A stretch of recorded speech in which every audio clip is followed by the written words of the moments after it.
Cast your mind back to 2005, and if you were a technophile who enjoyed trying out the latest applications and programs that the internet had to offer, you'll be more than familiar with Mozilla and its flagship web browser, Firefox. After a fast start, it's been a bumpy ride for the Mozilla team. So what's the story behind Firefox? How does it make money? And how does the browser look today? Here's how it happened.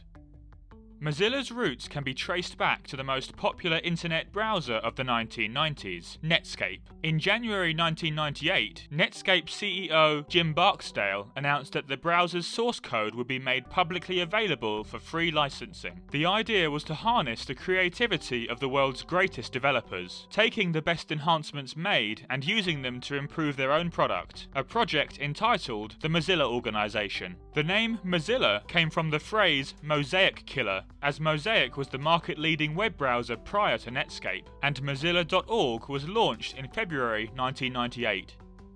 In March of '99, AOL finalized the $4 billion acquisition of Netscape, and in 2002, Mozilla 1.0 was launched, a full browser suite that included internet applications for email, instant messaging, or just surfing the web. The Mozilla Application Suite received praise for its improved privacy over direct rival Internet Explorer and a more intuitive interface. But its developers felt burdened by what they referred to as a software bloat, meaning there was too much focus on auxiliary features which slowed down the application's core purpose of web browsing. As a result, it was decided that the Mozilla Suite would be scrapped in favor of standalone applications. These would be the web browser Phoenix, rising from Netscape's metaphorical ashes, and Minotaur, a news and messaging manager.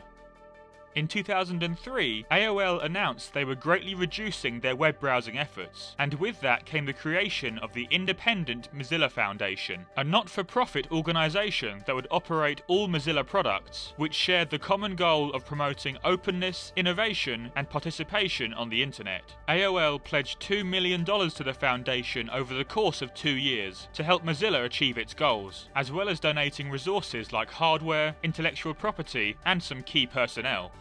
With its newly bolstered arsenal and following a trademark dispute, the Mozilla Firefox 1.0 web browser was released in November 2004 and received over 100 million downloads in its first year. The application was acclaimed, with users praising the integrated pop-up blocker, toolbars for services like Amazon and Google Search, and the brand new tabbed browsing feature. Then in 2005, as Firefox's market share continued to grow and the browser became a sought-after commercial asset, the Mozilla Corporation was launched, a wholly owned subsidiary of the Mozilla Foundation. But whereas the foundation remained a non-profit that was exempt from federal tax, the corporation would handle all revenue-related matters, and would be treated as a fully independent business.